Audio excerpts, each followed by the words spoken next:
اب ہم آتے ہیں سیدنا ابراہیم علیہ السلام کے قصے کی طرف، لیکن اس سے پہلے یہ وضاحت کر دیں کہ سیدنا ابراہیم علیہ السلام کے واقعے کے ساتھ چند دوسرے انبیاء علیہ السلام کے واقعات بھی وابستہ ہیں، مثلا سیدنا لوط علیہ السلام کا واقعہ، اس لیے کہ یہ سیدنا ابراہیم علیہ السلام کے بھتیجے بھی ہیں اور ان کے پیروکار بھی۔ اسی طرح آپ کے صاحبزادوں سیدنا اسماعیل اور سیدنا اسحاق علیہ السلام کے واقعات ساتھ ساتھ چلتے ہیں۔ اس کی وجہ یہ ہے کہ سیدنا اسماعیل علیہ السلام کی ولادت کے وقت ابراہیم علیہ السلام کی عمر 87 سال تھی، اور سیدنا اسحاق علیہ السلام کی پیدائش کے وقت سیدنا ابراہیم علیہ السلام کی عمر 100 سال تھی، جبکہ سیدنا ابراہیم علیہ السلام کی کل عمر 175 سال ہوئی، اس لیے ان کے واقعات ساتھ ساتھ چلتے ہیں۔ ابراہیم علیہ السلام کا قصہ سناتے ہوئے ان حضرات کا ذکر ساتھ ساتھ ضرور آئے گا، تو آئیے شروع کرتے ہیں قصہ ابراہیم علیہ السلام کا۔ صالح علیہ السلام کے بعد اللہ تعالیٰ نے سیدنا ابراہیم علیہ السلام کو مبعوث فرمایا۔ ابراہیم علیہ السلام جد الانبیاء ہیں، عظیم المرتبت اور اولو العزم پیغمبر ہیں۔ آپ کے والد کا نام طارق تھا، جبکہ اس کا لقب آزر تھا۔ آزر مدد کرنے والے کو کہتے ہیں۔ یہ شخص اپنے قبیلے کے افراد کی مدد کیا کرتا تھا، غمخواری کرتا تھا، اس لیے اس کا لقب آزر مشہور ہو گیا تھا۔ قرآن مجید میں ابراہیم علیہ السلام کا قصہ 73 مقامات پر ذکر ہوا ہے۔ یہ 73 مقامات 25 سورتوں میں ہیں، اور یہ بات ابراہیم علیہ السلام کے بلند مرتبت ہونے پر دلالت کرتی ہے۔ ابراہیم علیہ السلام بھی سام بن نوح علیہ السلام کی نسل سے ہیں۔ آپ کی پیدائش عراق کے مشہور شہر بابل میں ہوئی۔ یہ عراق کے شمال میں واقع تھا اور آج بھی موجود ہے۔ بہت بڑا شہر ہے، اس وقت بھی بڑی آبادی پر مشتمل تھا۔ یہاں بت پرستی عام ہو چکی تھی۔ اللہ تعالی سورۃ العنکبوت آیت 25 میں فرماتے ہیں، ابراہیم نے کہا کہ تم نے جن بتوں کی پرستش اللہ کے سوا کی ہے، انہیں تم نے اپنی آپس کی دنیاوی دوستی کے بنا پر معبود ٹھہرا لیا ہے۔ مطلب یہ کہ وہ لوگ اللہ کی عبادت بتوں کو اللہ کا شریک ٹھہرا کر کرتے تھے۔ ابراہیم علیہ السلام نے اپنے باپ سے اور اپنی قوم سے کہا کہ یہ مورتیاں جن کے تم مجاور بنے بیٹھے ہو کیا ہیں؟ انہوں نے جواب دیا، ہم نے اپنے باپ دادوں کو انہی کی عبادت کرتے پایا ہے۔ اللہ تعالیٰ ان کے بارے میں فرماتے ہیں، اے نبی، انہیں ابراہیم علیہ السلام کا قصہ سنا دو، جبکہ انہوں نے اپنے باپ اور اپنی قوم سے فرمایا، تم کس کی عبادت کرتے ہو؟ کہنے لگے، بتوں کی، ہم تو برابر ان کے مجاور بنے بیٹھے ہیں۔ ابراہیم علیہ السلام نے فرمایا، جب تم انہیں پکارتے ہو تو کیا وہ سنتے بھی ہیں یا تمہیں نفع اور نقصان پہنچا سکتے ہیں؟ انہوں نے کہا، یہ ہم کچھ نہیں جانتے، ہم نے تو اپنے باپ دادوں کو اسی طرح کرتے پایا ہے۔ مطلب یہ کہ یہ بت پرستی انہیں ورثے میں ملی تھی۔ وہ جن معبودوں کی عبادت کرتے تھے، نہ وہ ان کی پکار کو سنتے تھے، نہ ہی ان کے نفع و نقصان پر قادر تھے۔ اسی لیے ابراہیم علیہ السلام انہیں جھنجھوڑ رہے تھے، لیکن اندھی تقلید اور بشری عقل کے بیکار ہو جانے نے انہیں یہ سب سوچنے سے عاری کر دیا تھا۔ اللہ تعالیٰ نے ابراہیم علیہ السلام کی خصوصی رہنمائی فرمائی تھی، جیسا کہ سورۃ الانبیاء آیت 51 میں ہے، اور ہم نے ابراہیم کو پہلے سے ہدایت عطا فرما دی تھی اور ہم اسے جانتے تھے۔ ابراہیم علیہ السلام نے کبھی ایک لمحے کے لیے بھی بتوں کی پوجا نہیں کی تھی۔ آپ نے اپنی قوم کو بتوں کی پوجا کرتے دیکھا تو انہیں ملامت کی، ایک اللہ کی طرف دعوت دی، اور اس دعوت کی ابتدا انہوں نے اپنے باپ سے کی۔ اللہ تعالیٰ سورہ مریم میں فرماتے ہیں، اے نبی، کتاب میں ابراہیم کا ذکر کر، بے شک وہ سچا نبی تھا۔ جب اس نے اپنے باپ سے کہا، اے میرے باپ، بے شک مجھے وہ علم عطا ہوا ہے جو تمہیں حاصل نہیں، اس لیے میری اطاعت کریں، میں آپ کو سیدھا راستہ دکھاؤں گا۔ اے میرے باپ، شیطان کی عبادت نہ کریں، بے شک شیطان اللہ کا نافرمان ہے۔ ان بتوں کی عبادت گویا شیطان کی عبادت ہے، اس لیے آپ نے ان معبودوں کو شیطان سے تعبیر کیا۔ فرمایا، اے میرے باپ، بے شک مجھے خوف ہے کہ تم پر اللہ کا عذاب آئے، پھر تم شیطان کے ساتھی ہو جاؤ۔ باپ نے ان کی بات سن کر کہا، اے ابراہیم، کیا تو میرے معبودوں سے پھرا ہوا ہے؟ البتہ اگر تو باز نہ آیا تو میں تجھے سنسار کر دوں گا، اور تو مجھ سے ایک مدت تک دور ہو جا، یعنی مجھ سے اتنا دور ہو جا کہ کبھی مجھے نظر نہ آئے۔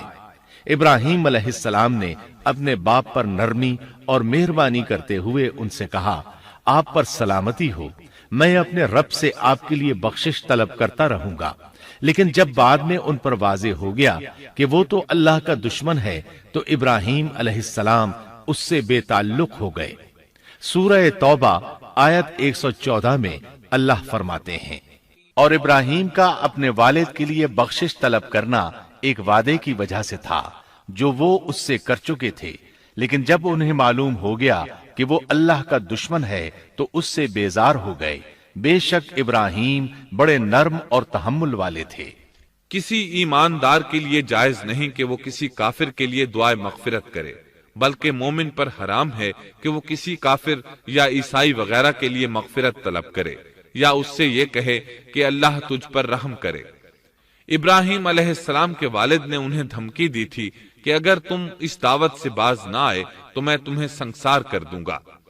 اس کے جواب میں ابراہیم علیہ السلام اپنے والد کے ساتھ انتہائی شفقت سے پیش آئے اور اس سے کہنے لگے، میں آپ کے لیے اپنے رب سے استغفار کرتا رہوں گا، اس لیے کہ آپ اپنے والد پر بے حد مہربان تھے۔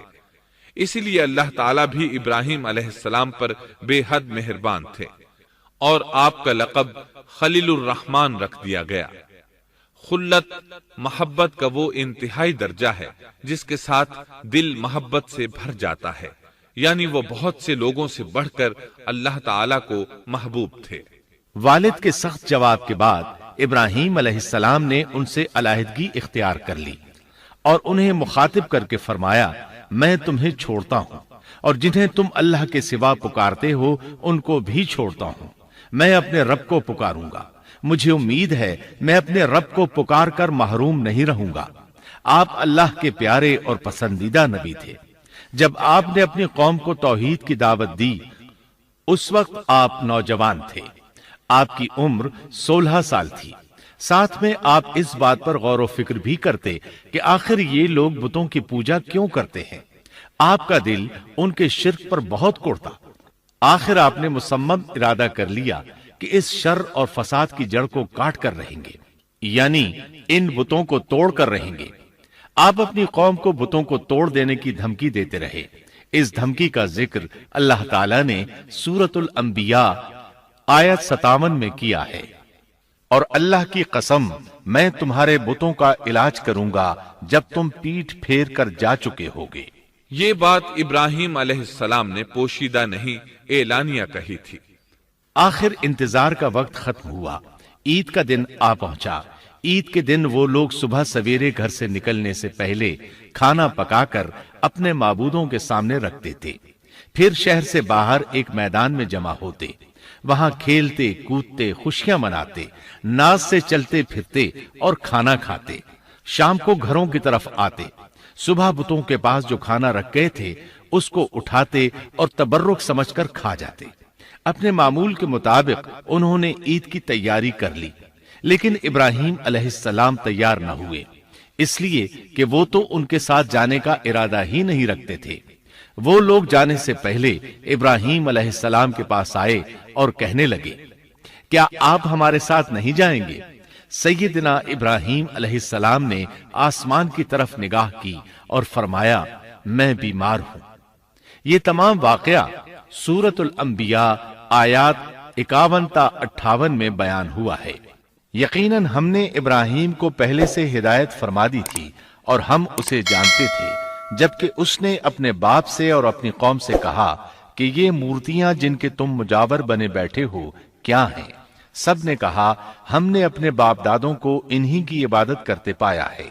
آپ نے فرمایا، پھر تو تم اور تمہارے باپ دادا سبھی یقیناً کھلی گمراہی میں مبتلا رہے۔ کہنے لگے، کیا آپ سچ مچ ہمارے پاس حق لائے ہیں یا یوں ہی مذاق کر رہے ہیں؟ آپ نے فرمایا نہیں نہیں، در حقیقت تم سب کا پروردگار تو وہ ہے جو آسمان و زمین کا مالک ہے، جس نے انہیں پیدا کیا ہے، میں تو ایسی بات کا گواہ اور قائل ہوں، اور اللہ کی قسم میں تمہارے ان معبودوں کا علاج تمہاری غیر موجودگی میں کروں گا۔ پس اس نے ان سب کے ٹکڑے کر دیے، البتہ صرف بڑے بت کو چھوڑ دیا، یہ اس لیے کیا کہ وہ سب اس کی طرف لوٹے۔ ابراہیم علیہ السلام نے لوگوں کے ساتھ عیدگاہ جانے سے انکار کیا اور عذر پیش کیا کہ وہ بیمار ہیں۔ وہ لوگ آپ کو چھوڑ کر چلے گئے۔ بعد میں ابراہیم علیہ السلام ان بتوں کے پاس گئے، دیکھا کہ ان کے سامنے کھانا پڑا ہے۔ چونکہ سب لوگ کھانا لائے تھے اس لیے یہ کھانا بہت زیادہ تھا، لیکن ان جھوٹے معبودوں نے اسے کھانا تو درکنار اس کو چھوا تک نہ تھا۔ ابراہیم علیہ السلام نے انہیں مخاطب کر کے کہا، یہ اتنا کھانا تمہارے سامنے پڑا ہے، تم اس کو کھاتے کیوں نہیں؟ تمہیں کیا ہو گیا کہ بات تک نہیں کرتے؟ پھر پوری قوت سے دائیں ہاتھ سے کلہاڑا مار کر ان کے ٹکڑے ٹکڑے کر دیے، لیکن بڑے بت کو چھوڑ دیا تاکہ سب اسی کی طرف رجوع کریں۔ تمام چھوٹے بتوں کو توڑ کر کلہاڑا اس بڑے بت کے کندھے پر رکھ دیا۔ مشرکین میلے سے لوٹے تو دیکھا ان کے سارے معبود اوندھے منہ ٹوٹے پھوٹے پڑے ہیں، ان کے تمام معبودوں کو توڑ دیا گیا تھا۔ وہ حیران رہ گئے کہ یہ کیسے ہو گیا، کس نے کیا؟ کہنے لگے یہ کام کس ظالم کا ہے، اس نے ہمارے معبودوں کی توہین کی ہے۔ اس وقت جن لوگوں نے ابراہیم علیہ السلام کا وہ کلام سنا تھا انہیں ان کا خیال آ گیا، کہنے لگے وہ نوجوان جس کا نام ابراہیم ہے اسے ہم نے اپنے بتوں کی مذمت کرتے سنا ہے۔ اللہ کی قدرت کہ ابراہیم علیہ السلام کا جو مقصد تھا وہ خود بخود پورا ہو رہا تھا۔ قوم کے لوگ مشورہ کر رہے تھے کہ سب کو جمع کرو اور اسے بلاؤ، پھر اسے سزا دو۔ چنانچہ تمام اہل باطل چھوٹے بڑے جمع ہو گئے، کارروائی شروع ہو گئی۔ کہنے لگے اے ابراہیم، ہمارے معبودوں کے ساتھ یہ لغو حرکت تو نے کی ہے۔ ابراہیم علیہ السلام نے جواب دیا، یہ کام تو اس بڑے بت کا ہے، مجھ سے کیوں پوچھتے ہو؟ تم اپنے معبودوں سے کیوں نہیں پوچھ لیتے کہ ان کے ٹکڑے کس نے اڑائے ہیں؟ ابراہیم علیہ السلام کا جواب سن کر وہ سب سوچ میں پڑ گئے، پھر کہنے لگے ہم نے بڑی غلطی کی، اپنے معبودوں کے پاس کسی کو حفاظت کے لیے نہیں چھوڑا۔ اس قدر واضح بات محسوس کر کے بھی وہ ظالم ایمان نہ لائے، بلکہ شیطان نے ان کے دلوں میں وسوسہ ڈالا اور انہوں نے غور و فکر کر کے کہا، اے ابراہیم، کیا تمہیں علم نہیں یہ تو بے زبان ہیں، یہ بول نہیں سکتے۔ اب ابراہیم علیہ السلام نے فرمایا، تب پھر تم اللہ کے سوا اس چیز کی عبادت کرتے ہو جو تمہیں کچھ بھی نفع نہ دے سکے اور نہ نقصان پہنچا سکے۔ تعجب ہے تم پر اور ان پر بھی جنہیں تم اللہ کے سوا پکارتے ہو، کیا تم میں بالکل عقل نہیں؟ اس طرح ابراہیم علیہ السلام نے ان پر حقیقت خوب اچھی طرح واضح کر دی۔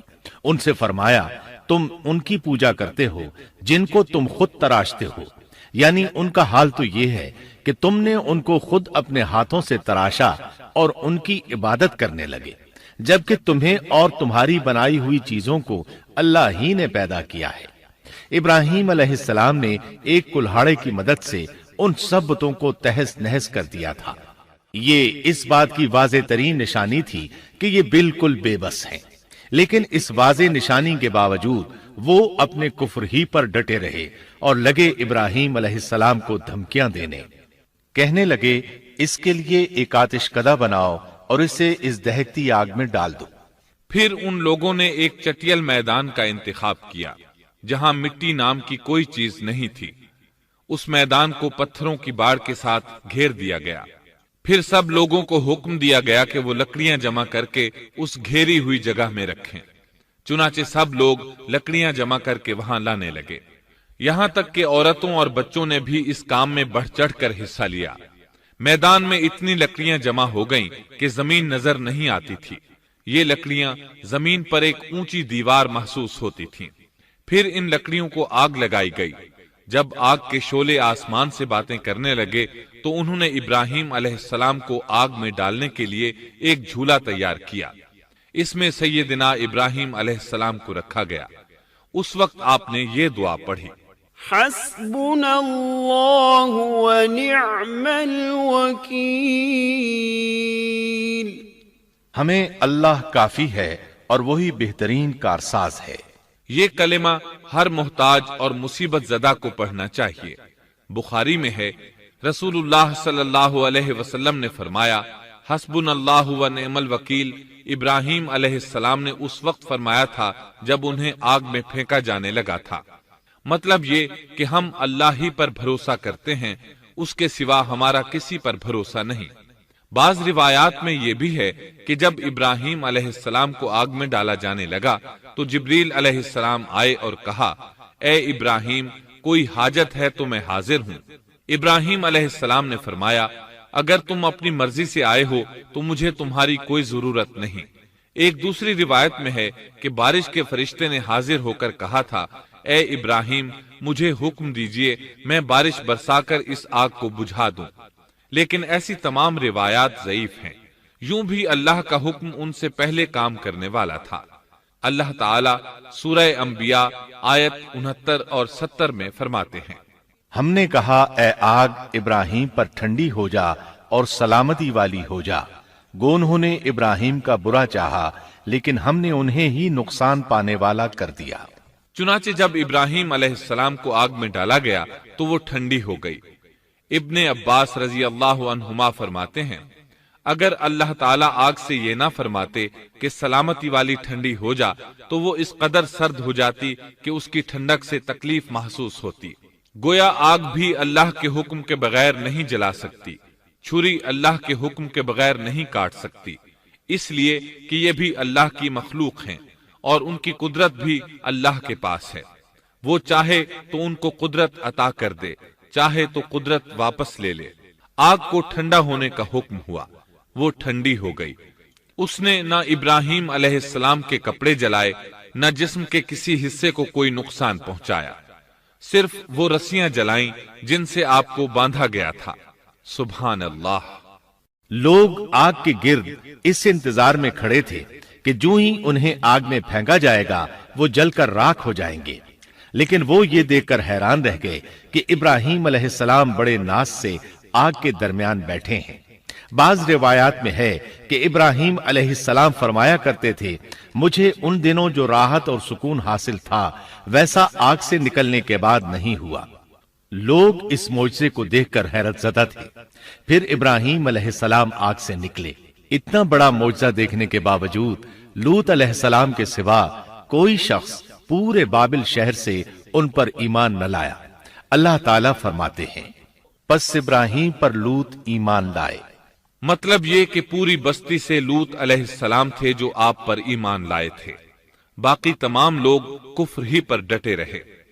ابراہیم علیہ السلام ان کا رویہ دیکھ کر نا امید ہو گئے کہ اس سے بڑھ کر یہ کون سا معجزہ دیکھنا چاہتے ہیں۔ ان کے بتوں کو توڑ دیا گیا، اپنی آنکھوں سے اللہ کی نشانی ان لوگوں نے دیکھی، پھر بھی یہ ایمان نہیں لائے، چنانچہ آپ نے وہاں سے ہجرت کا ارادہ فرما لیا۔ اس وقت بابل پر نمرود نامی بادشاہ کی حکومت تھی۔ کہا جاتا ہے کہ زمین کے بیشتر حصے پر اسی کی حکمرانی تھی۔ جب اس کے پاس یہ خبریں پہنچیں کہ ابراہیم علیہ السلام کو آگ میں ڈالا گیا لیکن آگ نے انہیں نہیں جلایا، تو اس نے ابراہیم علیہ السلام کو اپنے دربار میں پیش کرنے کا حکم دیا۔ ابراہیم علیہ السلام کو وہاں لایا گیا۔ نمرود نے ان سے ان کے رب کے بارے میں سوال کیا۔ اللہ تعالیٰ سورۃ البقرہ آیت 258 میں فرماتے ہیں، کیا تو نے اس شخص کو نہیں دیکھا جس نے ابراہیم سے اس کے رب کے متعلق جھگڑا کیا، اس لیے کہ اللہ نے اسے سلطنت دی تھی۔ ایک روایت میں ہے کہ 4 بادشاہوں نے زمین کے بیشتر حصے پر حکمرانی کی ہے، ان میں سے ایک نمرود ہے۔ نمرود اپنے وقت کا حاکم و بادشاہ تھا۔ ابراہیم علیہ السلام سے جب اس کی اللہ تعالیٰ کے بارے میں بات چیت ہوئی تو ابراہیم علیہ السلام نے کہا، میرا رب وہ ہے جو زندہ کرتا ہے اور مارتا ہے۔ جواب میں اس نے کہا، میں بھی زندہ کرتا ہوں اور مارتا ہوں۔ چنانچہ اس نے حکم دیا کہ جیل سے 2 آدمیوں کو لے آؤ۔ جیل سے 2 ایسے آدمیوں کو لایا گیا جن کے لیے سزائے موت کا فیصلہ ہو چکا تھا۔ اس نے ان میں سے ایک کے قتل کا حکم دیا، دوسرے کو معاف کر دیا۔ اس سے اس نے یہ ثابت کرنا چاہا کہ وہ بھی زندہ کر سکتا ہے اور موت دے سکتا ہے، اور کہنے لگا دیکھ لو میرے حکم سے لوگ مرتے ہیں اور میرے حکم سے انہیں زندگی ملتی ہے۔ اس کی بات سن کر ابراہیم علیہ السلام نے غور کیا کہ اگر وہ اس سے موت و حیات کے باریک فلسفے پر بحث کریں گے تو نمرود کا مقصد پورا ہو جائے گا اور میرا مقصد پورا نہیں ہو پائے گا۔ اس لیے بحث و مباحثے کی بجائے کوئی مضبوط دلیل پیش کر دی جائے تاکہ حق و باطل کے درمیان فرق واضح ہو جائے۔ چنانچہ آپ نے فرمایا بے شک اللہ سورج کو مشرق سے لاتا ہے، تو اس کو مغرب سے لے آ۔ کافر بادشاہ یہ سن کر مبہوت رہ گیا، اس کا سر جھک گیا۔ اللہ تعالیٰ فرماتے ہیں تب وہ کافر حیران رہ گیا اور اللہ نا انصافوں کو سیدھی راہ نہیں دکھاتا۔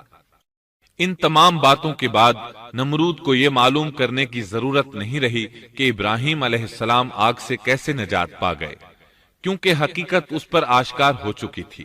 وہ جان گیا تھا کہ اصل معاملہ کیا ہے۔ چنانچہ اس نے ابراہیم علیہ السلام سے کہا آپ اس ملک سے نکل جائیے، ہم آپ کو یہاں نہیں رہنے دیں گے۔ ابراہیم علیہ السلام نے عراق کو خیر بات کہا اور شام کی طرف ہجرت کر گئے۔ یہاں آ کر وہ حران نامی بستی میں مقیم ہوئے۔ اسی جگہ آپ نے اپنے چچا ہاران کی بیٹی سیدہ سارہ علیہ السلام سے شادی کی۔ اللہ تعالیٰ اس ہجرت کے بارے میں فرماتے ہیں اور ہم اسے یعنی ابراہیم اور لوط کو بچا کر اس زمین کی طرف لے آئے جس میں ہم نے جہان کے لیے برکت رکھی تھی۔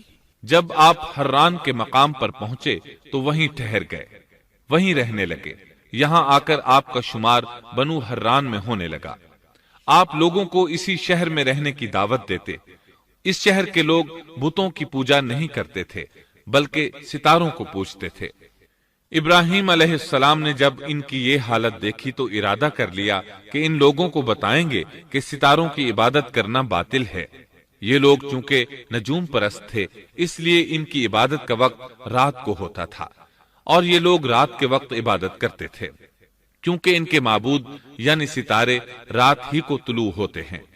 چنانچہ ابراہیم علیہ السلام انہیں یہ دکھانے کے لیے کہ ان چیزوں کی عبادت باطل ہے ایک دن ان کے ساتھ نکلے۔ اللہ نے آسمان کے دروازے کھول دیے تو ابراہیم علیہ السلام نے چاند، ستاروں، سیاروں اور آسمان و زمین کی سلطنت کو دیکھا۔ اللہ تعالیٰ نے ابراہیم علیہ السلام سے تمام پردے ختم کر دیے جو عام طور پر لوگوں کی آنکھوں پر ہوتے ہیں، اور انہوں نے وہ کچھ دیکھا جسے آج کی رصد گاہیں بھی نہیں دیکھ سکتی۔ اللہ تعالیٰ سورۃ الانعام آیت 75 میں فرماتے ہیں اور اسی طرح ہم نے ابراہیم کو آسمان اور زمین کی سلطنت کا مشاہدہ کرا دیا تاکہ وہ یقین کرنے والوں میں سے ہو جائے۔ بعض مفسرین نے لکھا ہے کہ یہ سب کچھ اللہ تعالیٰ نے ابراہیم علیہ السلام کو اس لیے دکھایا تھا کہ وہ ستاروں کی پرستش کرتے تھے۔ پھر اللہ تعالیٰ نے اپنی عبادت کی طرف ان کی رہنمائی فرمائی۔ جن مفسرین نے یہ بات لکھی وہ غلطی پر ہیں، کیونکہ ایک جلیل القدر رسول کے متعلق ایسا گمان کرنا کبیرہ گناہ ہے۔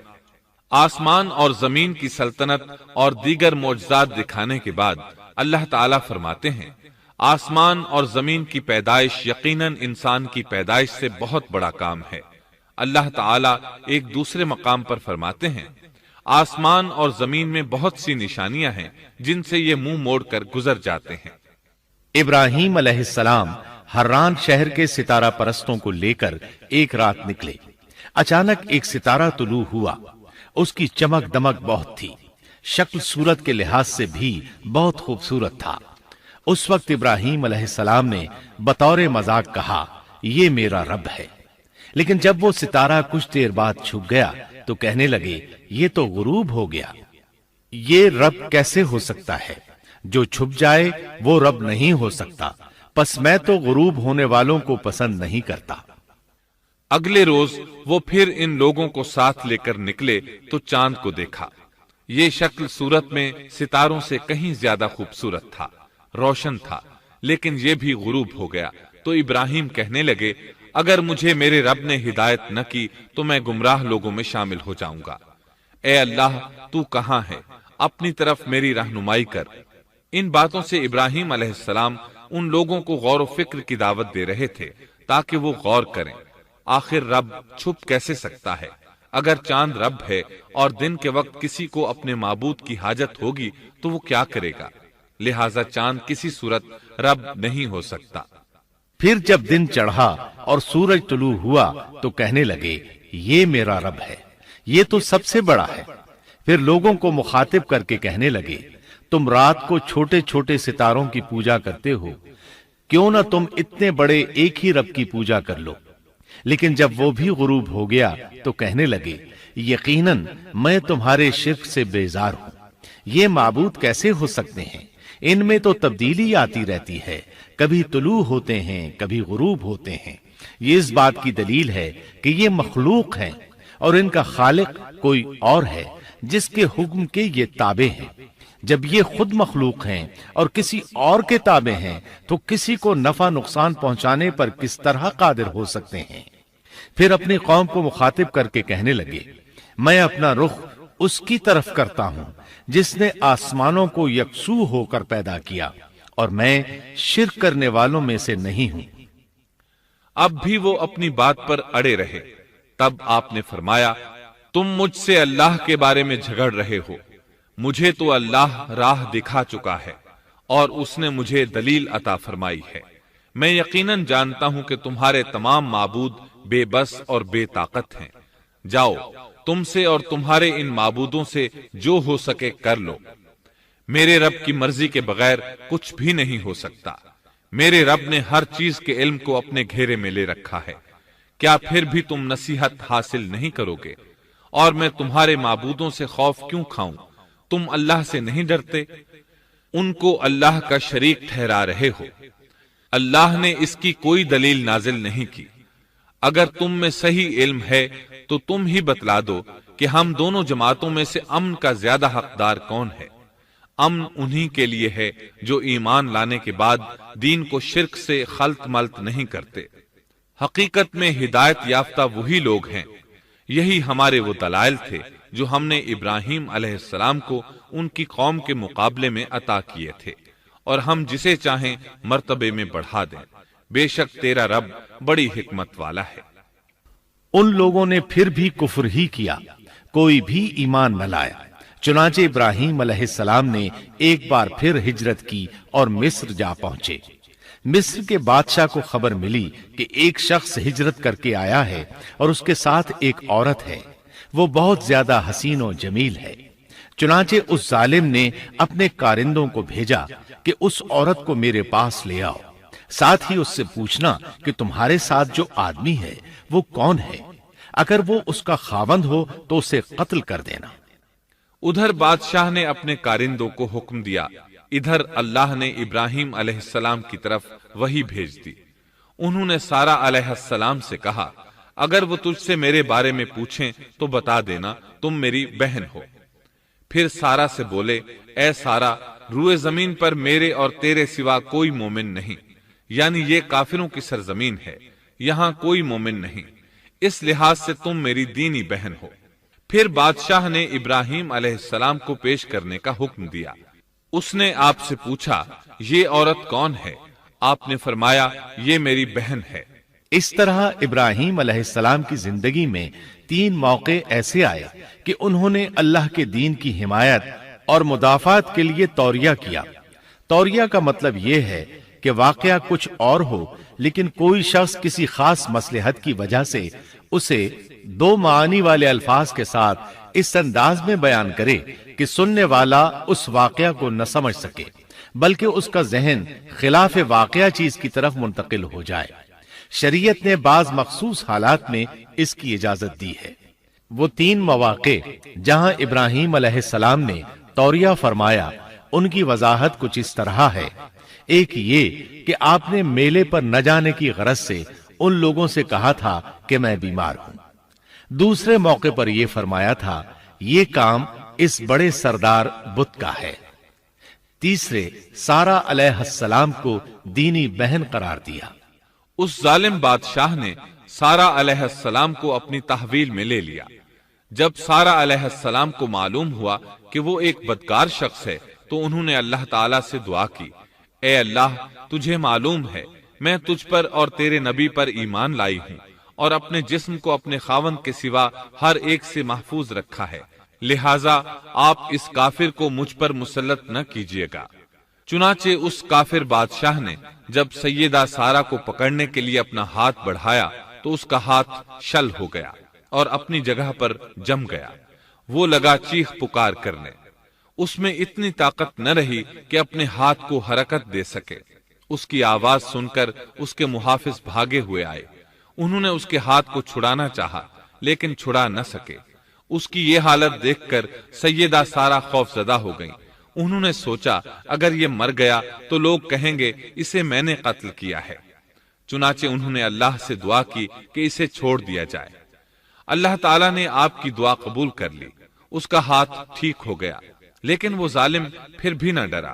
اس نے ایک بار پھر آپ کی طرف ہاتھ بڑھایا، اس کا ہاتھ پھر شل ہو گیا۔ سیدہ سارہ نے پھر دعا کی، وہ دوبارہ ٹھیک ہو گیا، وہ پھر بھی باز نہ آیا۔ تیسری بار پھر اس نے ان کی طرف ہاتھ بڑھایا، اس بار بھی اس کا ہاتھ شل ہو گیا۔ اب وہ سیدہ سارہ علیہ السلام سے کہنے لگا، اب کی بار اگر تو مجھے اس مصیبت سے نجات دلائے گی تو میں تجھے چھوڑ دوں گا اور کبھی تیرے آڑے نہیں آؤں گا۔ چنانچہ سیدہ سارہ علیہ السلام نے اللہ تعالی سے دعا کی، وہ ٹھیک ہو گیا۔ تب اس نے اپنے کارندوں کو آواز دی اور ان سے بولا، تم میرے پاس کسی انسان کو نہیں بلکہ سرکش جن کو لائے ہو۔ پھر اس نے انہیں رہا کر دیا، عزت و اکرام سے رخصت کیا اور ان کی خدمت کے لیے اپنی بیٹی ہاجرہ کو ساتھ کر دیا۔ سارہ علیہ السلام واپس لوٹیں تو دیکھا کہ ابراہیم علیہ السلام نماز پڑھ رہے ہیں۔ نماز کے بعد انہوں نے پوچھا، سارہ، اس نے تمہارے ساتھ کیا سلوک کیا؟ سیدہ سارہ علیہ السلام نے سارا واقعہ سنا دیا۔ سن کر آپ نے فرمایا، الحمدللہ۔ پھر بولے، اب ہم یہاں نہیں رہیں گے بلکہ واپس جائیں گے۔ چنانچہ آپ ایک بار پھر فلسطین میں آ گئے، وہیں اپنی زندگی بسر کرنے لگے۔ جب آپ فلسطین میں مستقل طور پر رہائش پذیر ہوئے تو لوط علیہ السلام بھی آپ کے ساتھ تھے۔ لوط علیہ السلام آپ کے بھتیجے تھے، ان کے والد کا نام ہاران تھا۔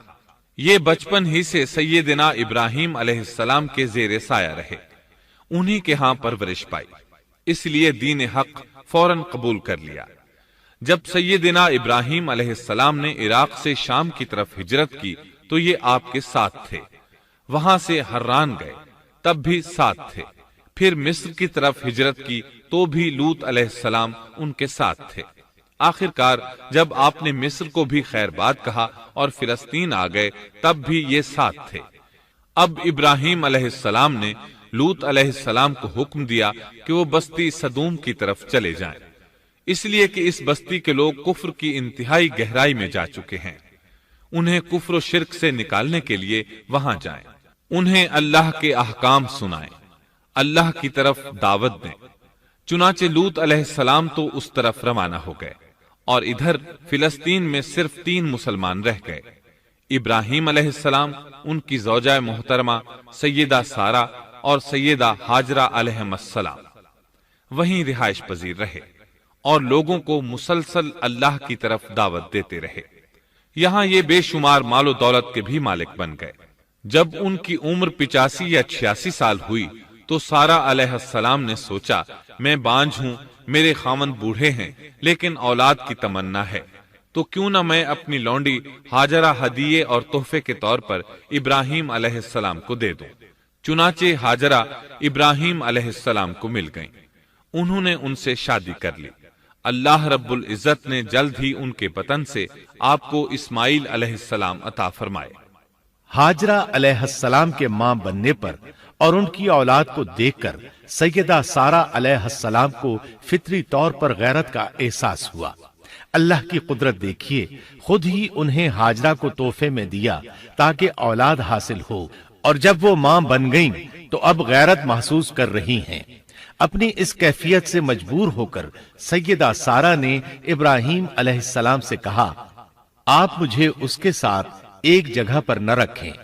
مورخین اور سیرت نگار لکھتے ہیں کہ ہاجرہ علیہ السلام ایک نطاق پہنا کرتی تھی، یعنی وہ جسم کے درمیان ایک لمبا کپڑا لٹکا لیتی تھیں تاکہ وہ کپڑا گھسٹ گھسٹ کر قدموں کے نشانات مٹا دے اور سارا کو نظر نہ آئے، کیونکہ سارا غیرت کی حد کو پہنچ چکی تھی۔ ابراہیم علیہ السلام نے جب سارا علیہ السلام کے اندر غیرت کے آثار دیکھے تو ہاجرہ کو ان کی نگاہوں سے دور کر دیا۔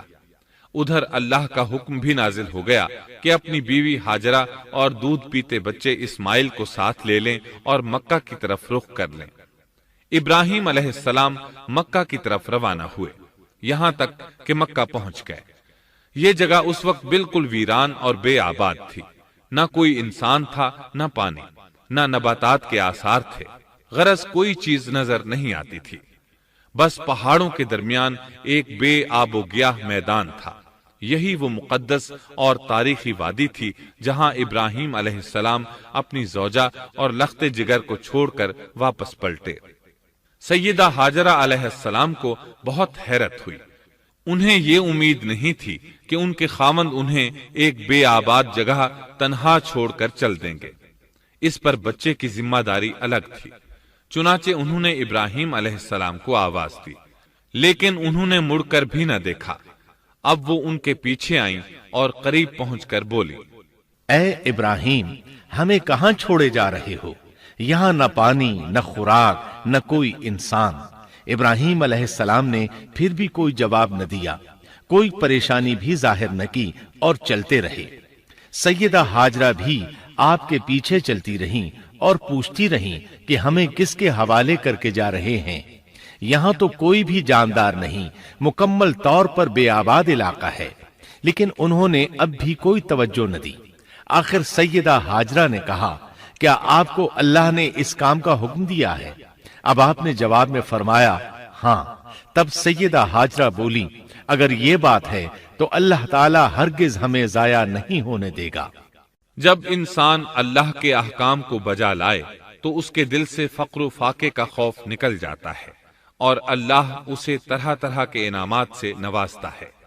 انسان جب تک اللہ کے احکام کو بجا لاتا رہے گا تب تک اللہ کی نصرت اور اس کی تائید شامل حال رہے گی۔ چنانچہ جو ہی ہاجرہ علیہ السلام کو پتا چلا کہ انہیں تنہا چھوڑ جانا اللہ کے حکم کی بنا پر ہے تو فوراً یقین بھرے لہجے میں بولی، تب اللہ ہمیں ضائع نہیں کرے گا۔ یہ کہہ کر وہ اپنے شیر خوار بچے کی طرف پلٹ گئیں۔ خوراک اور پانی چند دن میں ختم ہو گئے، پانی کا ایک قطرہ پاس نہ رہا۔ اب پانی کی تلاش شروع کی، لیکن اپنے لیے تو درکنار، ماں کو بیٹے کے لیے بھی پانی نہ ملا نہ خوراک۔ اب بچہ لگا بھوک سے بلکنے، خوراک نہ ملنے کی وجہ سے ماں کا دودھ بھی خشک ہو گیا تھا۔ عورت کتنی بھی باحوصلہ ہو اپنے بچے کو بھوک سے بلکتے نہیں دیکھ سکتی۔ اب انہوں نے بچے کو وہیں چھوڑا اور تیزی سے قریبی پہاڑی صفا کی طرف لپکی، اوپر چڑھ کر ادھر ادھر نظر دوڑائی کہ شاید کسی طرف پانی یا خوراک نظر آ جائے یا کسی انسان کی جھلک نظر آ جائے۔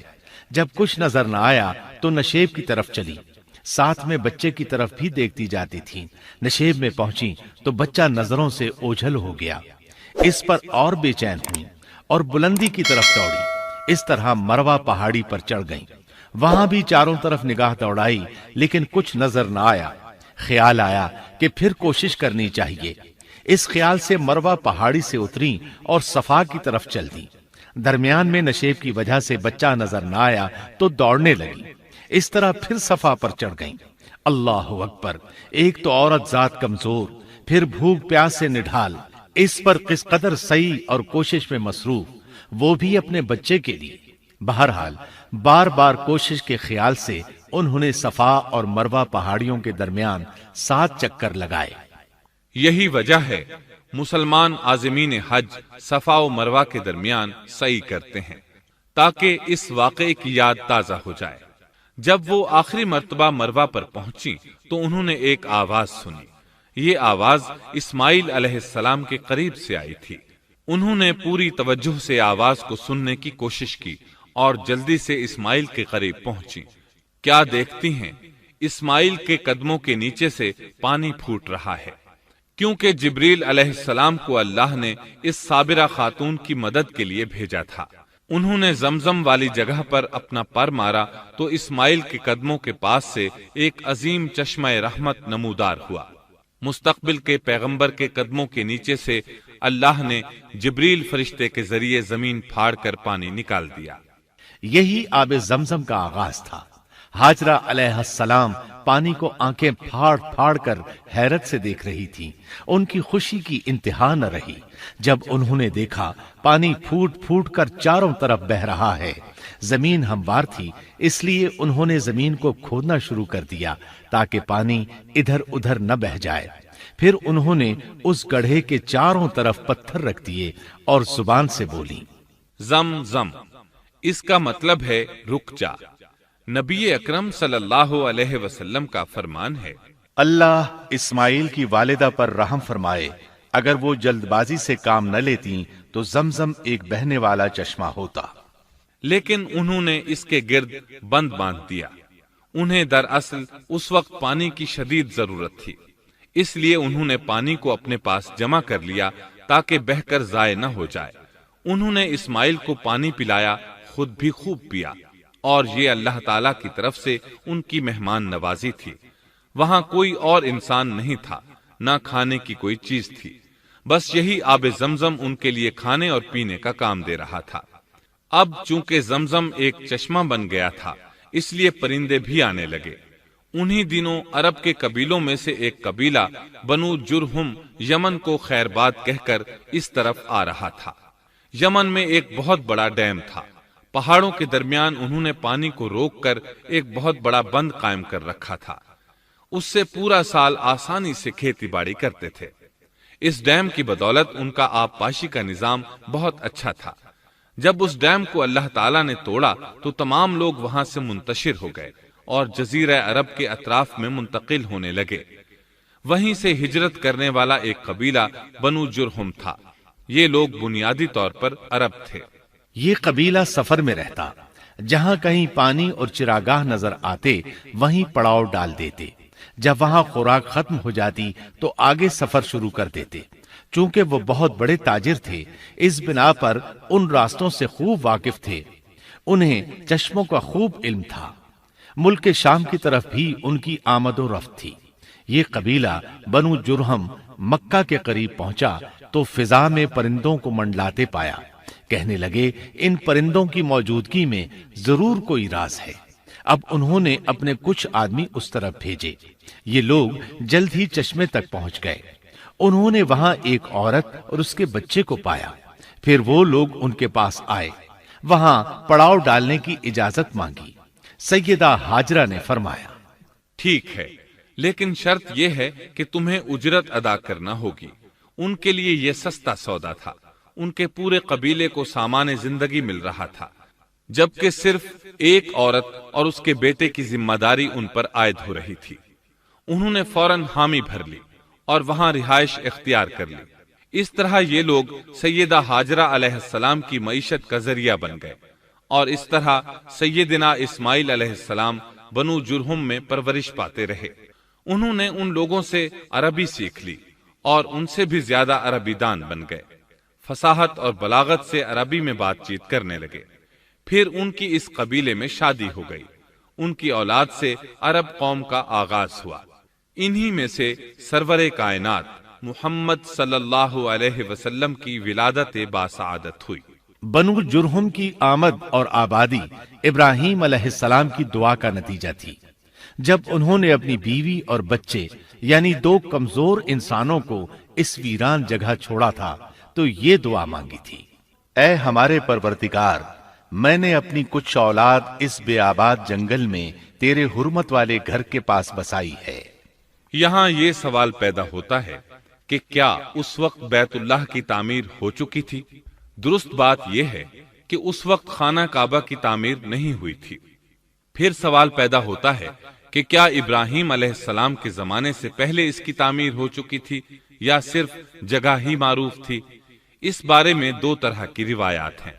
بعض میں آتا ہے کہ صرف اس کی جگہ معروف تھی، اور بعض میں ہے کہ ابراہیم علیہ السلام سے پہلے شیس علیہ السلام نے اس کو تعمیر کیا تھا، اور وہ گردش ایام کے ساتھ ساتھ منہدم ہو کر ختم ہو گیا۔ لیکن بہرحال اس کی جگہ معلوم تھی اور وہی پہلا گھر تھا، جیسا کہ اللہ نے خبر دی ہے۔ اللہ تعالیٰ نے پہلا گھر جو لوگوں کے لیے مقرر کیا تھا وہی ہے جو مکہ میں ہے، اور وہ پوری دنیا کے لیے برکت اور ہدایت والا ہے۔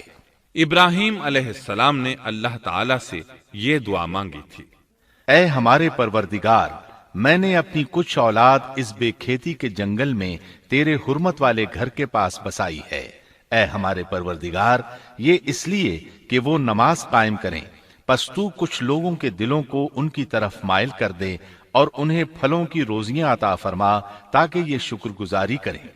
دن گزرتے رہے اور اسماعیل علیہ السلام بنو جرہم کے ماحول میں عمر کی منزلیں طے کرتے رہے اور وہ ہوش سنبھالنے کے قریب ہو گئے۔ ابراہیم علیہ السلام ہر سال ایک دو بار اپنے گھرانے کی دیکھ بھال کے لیے چکر لگاتے تھے۔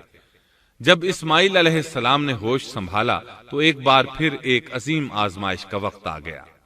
ہوا یوں کہ ایک مرتبہ ابراہیم علیہ السلام مکہ تشریف لائے، ایک جگہ آرام کے لیے بیٹھے کہ نیند کی وادی میں پہنچ گئے۔ نیند میں انہوں نے خواب دیکھا کہ اپنے لخت جگر کو اپنے ہاتھ سے ذبح کر رہے ہیں، ساتھ ہی آنکھ کھل گئی۔ ابراہیم علیہ السلام جانتے تھے کہ انبیاء کرام کے خواب حقیقت ہوتے ہیں، اللہ کی طرف سے وحی ہوتے ہیں، اور شیطان کسی صورت ان کے خواب میں نہیں آ سکتا، لہذا انہوں نے اس خواب کے مطابق عمل کرنے کا پختہ ارادہ کر لیا، کسی قسم کی پریشانی کا شکار نہ ہوئے۔ اللہ رب العزت نے اس عظیم اور تعجب خیز واقعے کا قرآن مجید میں ذکر کرتے ہوئے فرمایا، اور ابراہیم نے کہا، میں تو ہجرت کر کے اپنے پروردگار کی طرف جانے والا ہوں، وہ ضرور میری رہنمائی کرے گا۔ اے میرے رب، مجھے نیک بخت اولاد عطا فرما۔ تو ہم نے ایک بردبار بچے کی بشارت دی۔ پھر جب بچہ اتنی عمر کو پہنچا کہ اس کے ساتھ چلنے پھرنے لگا تو ابراہیم نے کہا، میرے پیارے بیٹے، میں نے خواب دیکھا ہے کہ میں تجھے ذبح کر رہا ہوں، اب تو بتا تیری کیا رائے ہے؟ یہاں سوال پیدا ہوتا ہے کہ ابراہیم علیہ السلام نے اسماعیل علیہ السلام سے مشورہ کیوں لیا؟ وہ چاہتے تو اسماعیل کو سوتے میں ذبح کر دیتے، اس طرح اللہ کا حکم بجا لاتے۔ وہ بیٹے کے پاس کیوں گئے اور ان سے مشورہ کیوں لیا؟ جی ہاں، یہ مسئلہ یاد رکھنے کے قابل ہے کہ ہر مسلمان پر لازم ہے کہ وہ اپنے دوسرے مسلمان بھائی کو اجر و ثواب میں شامل کرنے کی کوشش کرے۔ ابراہیم علیہ السلام نے بیٹے کو ثواب میں شامل کرنے کے لیے انہیں اللہ کے حکم سے آگاہ کیا۔ یہ نہ چاہا کہ میں اکیلا ہی اجر لیتا رہوں، بلکہ دوسرے کی خیر خواہی کو پیش نظر رکھا۔ والدین کے لیے آپ کے اس انداز میں نصیحت موجود ہے، یہ کہ اولاد کو ثواب کے مواقع فراہم کریں، ان کی صحیح تربیت کریں۔ اگر صدقہ کرنے کا موقع ملے تو بچوں کے ذریعے صدقہ کرائیں، تاکہ انہیں بھی اللہ کے راستے میں خرچ کرنے کی عادت پڑے۔ جب کسی دینی مجلس میں بیٹھنے کا موقع ملے تو اپنی اولاد کو بھی ساتھ لے کر جائیں۔ بے شمار لوگ خود تو جاتے ہیں، اولاد کو جانے کے لیے کہتے بھی نہیں، خود دین سیکھتے ہیں، اولاد کو دین نہیں سکھاتے۔ ابراہیم علیہ السلام نے اسماعیل علیہ السلام سے رائے لی۔ سبحان اللہ، انہوں نے جواب میں فرمایا، اے ابا جان، آپ کو جو حکم ملا ہے کر گزریے۔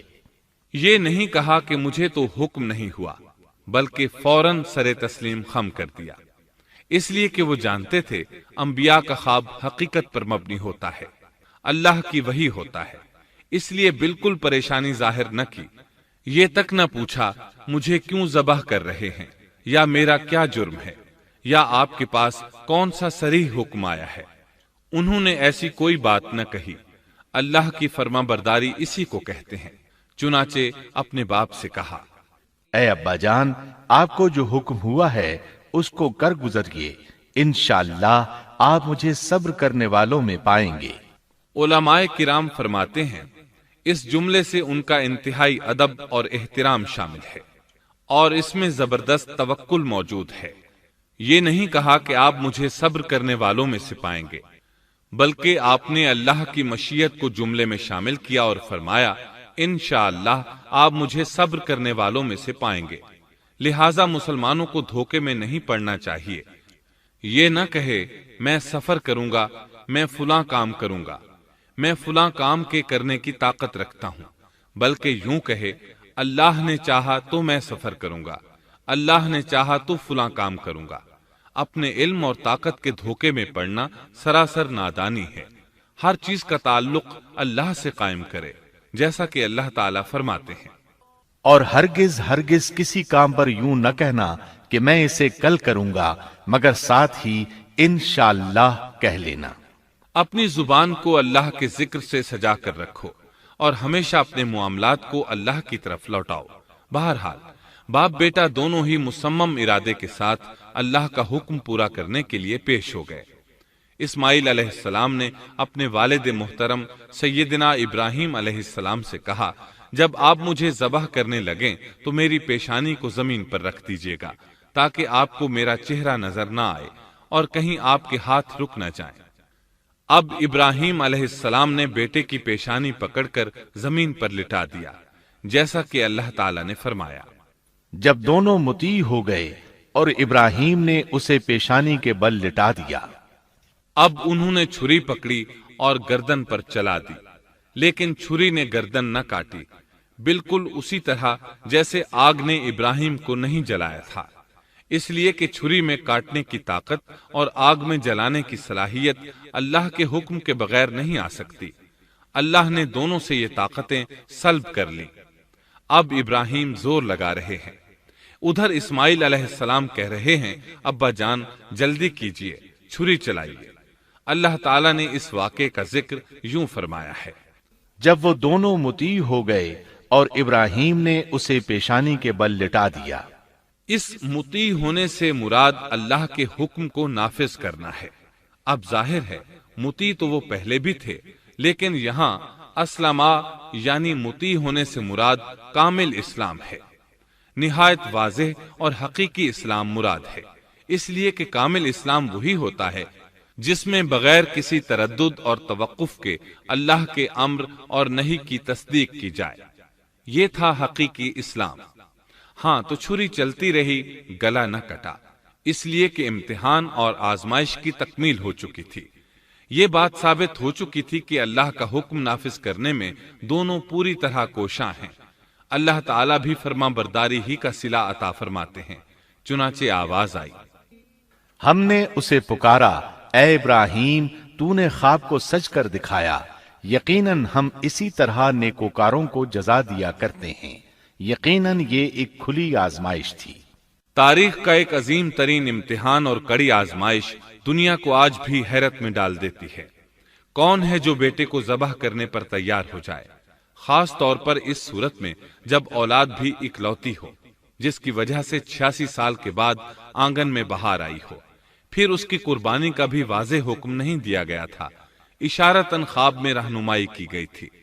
آپ کہہ سکتے تھے یہ قتل اور سنگین جرم ہے، کہہ سکتے تھے اپنے بیٹے کو کس جرم میں قتل کروں، لیکن آپ نے بغیر کسی تعامل کے سر تسلیم خم کر دیا اور اس عظیم امتحان میں کامیاب ہوئے۔ اللہ فرماتے ہیں، اور ابراہیم وہ ہیں جنہوں نے وفاداری کی۔ اس آیت میں یہ نہیں بتایا گیا کہ کس چیز میں وفاداری کی، اس لیے کہ وہ تو ہر معاملے میں مکمل طور پر وفاداری کا مظاہرہ کر چکے تھے۔ آگ میں ڈالے جانے والا معاملہ، بیوی اور بچے کو لق و دق میدان میں چھوڑ آنے کا معاملہ، پھر ذبح کا امتحان، تعمیر بیت اللہ کی مشقت، غرض ہر معاملے میں وفادار تھے، حتیٰ کہ اپنا مال اللہ کے راستے میں خرچ کرنے میں اس قدر وفادار کہ ابو زیفان کے لقب سے مشہور ہو گئے۔ اس کا معنی ہے مہمان نواز۔ کسی مہمان کو دسترخوان پر اپنے ساتھ بٹھائے بغیر ایک لقمہ نہیں کھاتے تھے، باہر نکلتے مہمان تلاش کرتے، پھر اس کے ساتھ مل کر کھانا کھاتے، مہمان نہ ملتا تو سخت غمگین ہو جاتے۔ اس طرح انہوں نے اللہ کے ہر حکم کی پاسداری کی۔ ذبح والے اس امتحان کا اللہ نے انہیں کیا صلہ دیا؟ اللہ فرماتے ہیں، ہم نے اسے عظیم ذبیحے کا بدلہ عطا کیا۔ چھری نے گلا نہ کاٹا۔ ایسے میں ابراہیم علیہ السلام نے ایک آواز سنی، آواز پیچھے سے آئی تھی۔ انہوں نے مڑ کر دیکھا، جبریل علیہ السلام نظر آئے۔ وہ آسمان سے ایک مینڈھا لے کر آئے تھے۔ دنیا کے مینڈھوں میں سے نہیں بلکہ جنت کا مینڈھا لائے تھے۔ سیدنا عبداللہ بن عباس رضی اللہ عنہما سے روایت ہے کہ وہ مینڈھا جنت میں 40 سال تک چرتا رہا۔ سفید رنگ، کشادہ آنکھوں، خوبصورت سینگوں والا حسین و جمیل مینڈھا تھا۔ بہرحال یہ ابراہیم علیہ السلام کی وفاداری کا بدلہ تھا جو اسماعیل علیہ السلام کے فدیے میں دیا گیا، اور پوری امت مسلمہ کے لیے حکم ہو گیا کہ اللہ کی رضا کے لیے قربانی اور ہدی پیش کرتے رہیں۔ کعبے کے پاس حرم الہی میں ہر سال یہ سنت ادا کی جاتی ہے، اور ان کے ساتھ ساتھ پوری زمین کے تمام خطوں پر بسنے والے مسلمان بھی اس عظیم فرمانبرداری کی علامت کے طور پر قربانیاں پیش کرتے ہیں۔ مینڈھے کے ذکر کا مطلب یہ ہے کہ ہم سنت ابراہیمی پر گامزن ہو جائیں۔ یہ مینڈھا ہمیں اللہ کے لیے قربانی کا سبق دیتا ہے۔ ہمیں چاہیے سنت ابراہیمی کی اقتداء کرتے ہوئے ہم اپنی جانوں، اپنی اولاد اور اپنے مالوں کو اللہ کی راہ میں قربان کرنے کے لیے تیار ہو جائیں۔ اللہ تعالیٰ فرماتے ہیں، اور ہم نے اسے عظیم ذبیحہ عطا کیا، اور ہم نے اس کا پچھلوں میں ذکر خیر چھوڑا، سلامتی ہو ابراہیم پر۔ اسی طرح ہی ہم نیکوکاروں کو جزا دیتے ہیں، یقیناً وہ ہمارے مخلص بندوں میں سے تھا۔ اور اسی طرح اللہ فرماتے ہیں، اور ہم نے اسے نیکوکار نبی اسحاق کی ولادت کی خوشخبری سنائی۔ یہ خوشخبری فلسطین کی طرف واپس لوٹنے کے بعد سنائی گئی۔ ایک اکلوتے بیٹے کی قربانی کے لیے تیار ہو جانے کے صلے میں اور سارہ علیہ السلام کی عظمت اور تکریم کے مد نظر اللہ تعالی نے اسحاق کی خوشخبری سنا دی۔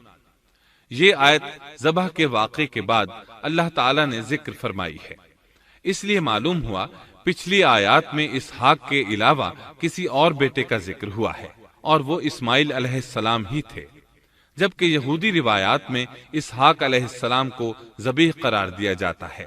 یہ بالکل غلط ہے۔ ذبح کے واقعے کے بعد اسحاق علیہ السلام کی بشارت مل رہی ہے، پھر بھلا وہ پیدا ہونے سے پہلے ہی ذبیح کیسے بن گئے؟ اس لیے یہ قطعی بات ہے کہ اسماعیل علیہ السلام ہی ذبیح ہیں۔ اس کے کئی اور بھی دلائل ہیں جن کے ذکر کرنے کا یہاں موقع نہیں۔ بہرحال اس عظیم آزمائش میں بے مثال کامیابی کے بعد ابراہیم علیہ السلام فلسطین آئے، اور 120 سال کی عمر میں اسحاق علیہ السلام کی بشارت ملی، جبکہ سارہ علیہ السلام کی عمر 90 سال تھی۔ ان پر بڑھاپا طاری ہو چکا تھا۔ ایسے میں 3 فرشتے آئے۔ وہ تو قوم لوط کی تباہی کے لیے آئے تھے۔ راستے میں اللہ کے حکم سے ابراہیم علیہ السلام اور ان کی اہلیہ سارہ کو خوشخبری سنائی، اور اس غرض کے لیے وہ انسانی شکل میں آئے تھے۔ ابراہیم علیہ السلام تو پہلے ہی بہت مہمان نواز تھے۔ انہیں دیکھ کر بہت خوش ہوئے کہ مہمان آ گئے۔ فرشتوں نے انہیں سلام کیا۔ ابراہیم علیہ السلام نے سلام کا جواب دیا۔ وہ حیرت زدہ تھے کہ یہ لوگ ان کی بستی کے رہنے والے تو ہیں نہیں، لیکن ان پر سفر کے نشانات بھی نہیں ہیں، جیسا کہ دور سے چل کر آنے والوں میں ہوتے ہیں۔ نہ ان کے پاس سواریاں ہیں۔ قرآن مجید میں آتا ہے، فرشتوں نے سلام کیا تو ابراہیم نے بھی سلام کیا، اور دل میں خیال کیا یہ اجنبی لوگ ہیں۔ پھر وہ اپنی مہمان نوازی کی عادت کے مطابق انہیں اندر لے آئے، ان کے لیے کھانے کا انتظام کیا۔ اللہ تعالیٰ فرماتے ہیں، ہمارے بھیجے ہوئے فرشتے ابراہیم کے پاس خوشخبری لے کر آئے تو انہوں نے سلام کیا۔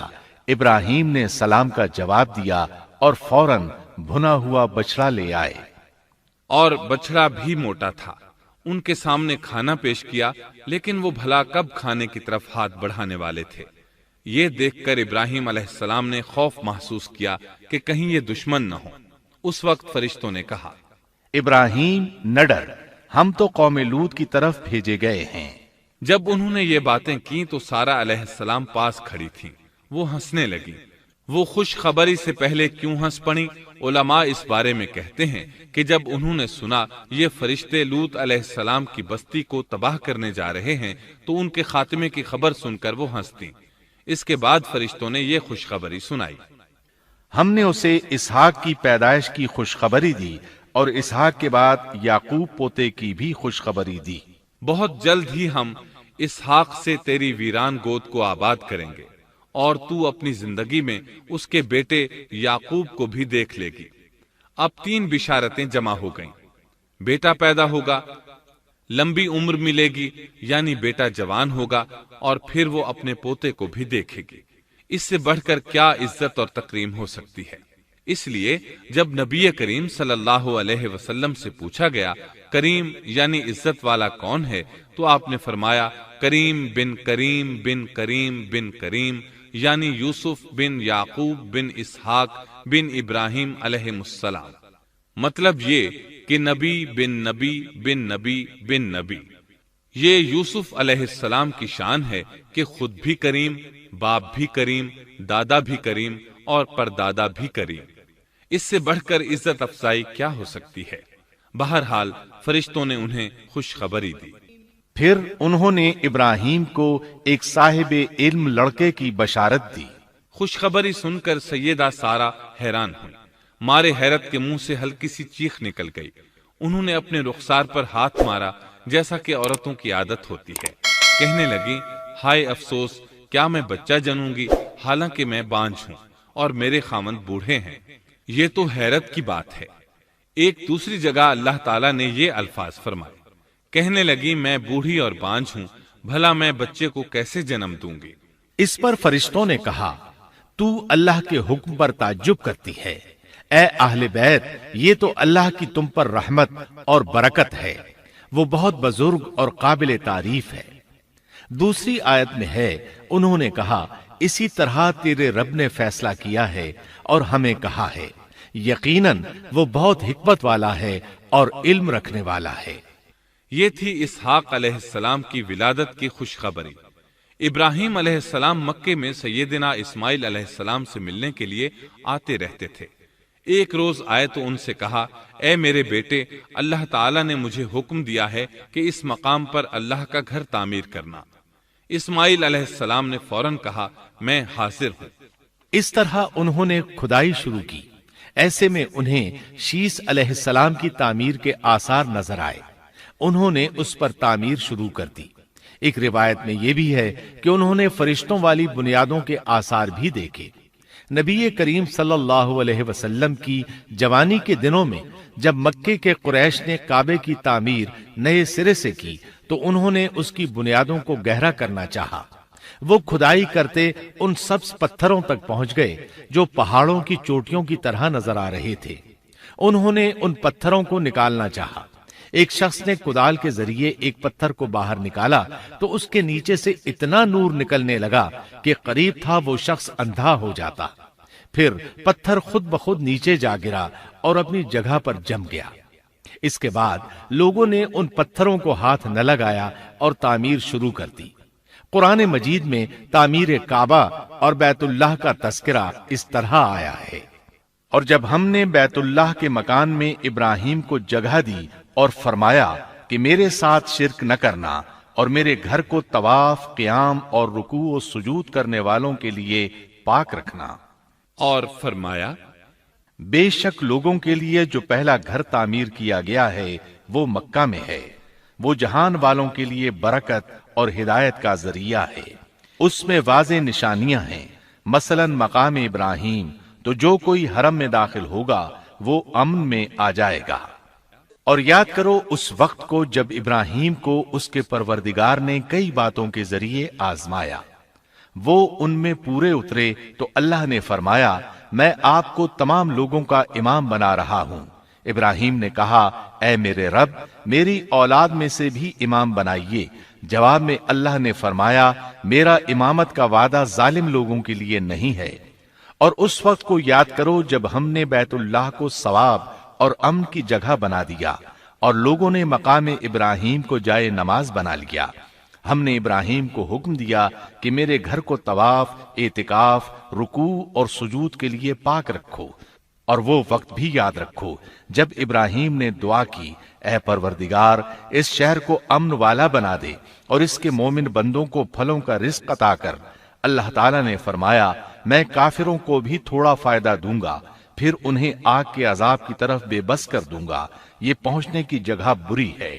اور وہ وقت یاد کرو جب ابراہیم اور اسماعیل بیت اللہ کی بنیادوں کو بلند کر رہے تھے اور دعا مانگ رہے تھے، اے ہمارے رب، ہماری محنت کو قبول فرما، تو دعا کو سننے والا جاننے والا ہے، اور ہمیں اپنا فرما بردار بنا، ہماری اولاد میں سے بھی ایک فرما بردار گروہ بنا، اور ہمیں عبادت کا طریقہ سکھا، اور ہم پر رجوع فرما، کیونکہ تو ہی توبہ قبول کرنے اور رحم فرمانے والا ہے۔ اے ہمارے رب، ان لوگوں میں انہی میں سے ایک رسول بھیج جو ان پر تیری آیات کی تلاوت کرے اور انہیں کتاب و حکمت سکھائے، انہیں پاک کرے، یقیناً تو غالب حکمت والا ہے۔ تعمیر کے دوران جب ابراہیم علیہ السلام اس مقام تک پہنچے جہاں آج حجر اسود ہے تو اللہ تعالیٰ نے جنت سے ایک سفید پتھر بھیجا۔ حدیث میں ہے یہ پتھر نہایت سفید تھا، اب سیاہ ہو گیا ہے۔ انسانوں کی غلطیاں اس کے سیاہ ہونے کا سبب بنی۔ جب دیواریں انسانی قد کے برابر ہو گئیں تو اسماعیل علیہ السلام ایک پتھر لے آئے۔ اب ابراہیم علیہ السلام اس پتھر پر کھڑے ہوئے، وہ ننگے پاؤں تھے۔ اسی وقت پتھر پگھل گیا، ان کے پاؤں اس کے اندر کسی قدر دھنس گئے، پتھر پر ان کے پیروں کے نشانات آ گئے۔ اسی پتھر کو آج مقام ابراہیم کہا جاتا ہے۔ پہلے یہ پتھر بیت اللہ کی دیواروں کے ساتھ رکھا گیا تھا۔ جب لوگ طواف کے لیے آتے تو سیدنا ابراہیم کے پیروں کے نشانات دیکھنے کے لیے یہاں ہجوم ہو جاتا۔ اس طرح طواف کرنے والوں کو دقت کا سامنا ہوتا۔ سیدنا عمر رضی اللہ عنہ نے صحابہ کرام کے مشورے سے اس پتھر کو اس جگہ سے قدرے ہٹا کر نماز کی صفوں کے قریب کر دیا تاکہ طواف کرنے والوں کو دقت نہ ہو۔ یہ مقام بہت مقدس ہے۔ اللہ نے فرمایا ہے، تم مقام ابراہیم کو جائے نماز مقرر کر لو۔ مقام ابراہیم کے قریب اس کے پیچھے ہو کر نماز پڑھنے کا موقع مل جائے تو لازماً وہاں 2 رکعت ادا کیا کرو۔ موقع نہ ملے تو پھر پوری مسجد حرام میں طواف سے فراغت والی 2 رکعت پڑھ لیا کرو۔ اس طرح کعبہ تعمیر ہوا۔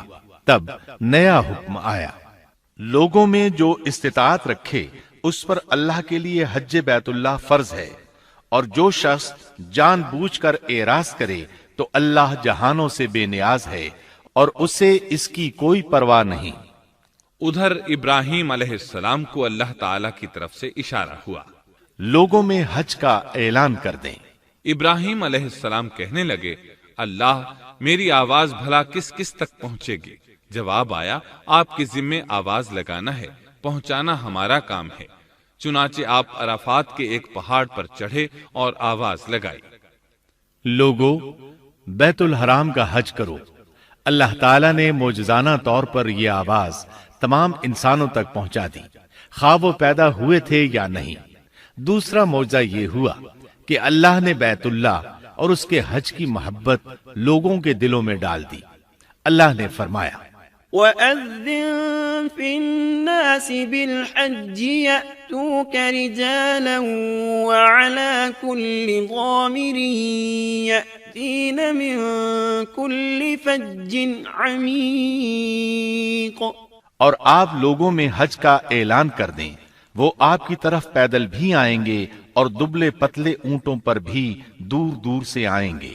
اس طرح لوگ پیدل اور سوار ہو کر کثرت سے حج کے لیے آنے لگے اور یہ ویران علاقہ آباد ہونے لگا۔ یہ تھے حالات اور واقعات ابراہیم علیہ السلام کے۔ آپ نے 175 سال کی عمر میں وفات پائی۔ آپ سے پہلے سیدہ ہاجرہ علیہ السلام نے وفات پائی اور ان کی وفات سے کچھ ہی عرصہ بعد سیدہ سارہ علیہ السلام 127 سال کی عمر میں فوت ہو گئیں۔ ان دونوں کی وفات کے بعد آپ غمگین رہنے لگے۔ آخر اتنی مدت تک ساتھ رہا تھا۔ آپ خلیل الرحمن تھے، آپ پر صحیفے بھی نازل ہوئے، آپ اللہ کے بے حد شکر گزار تھے۔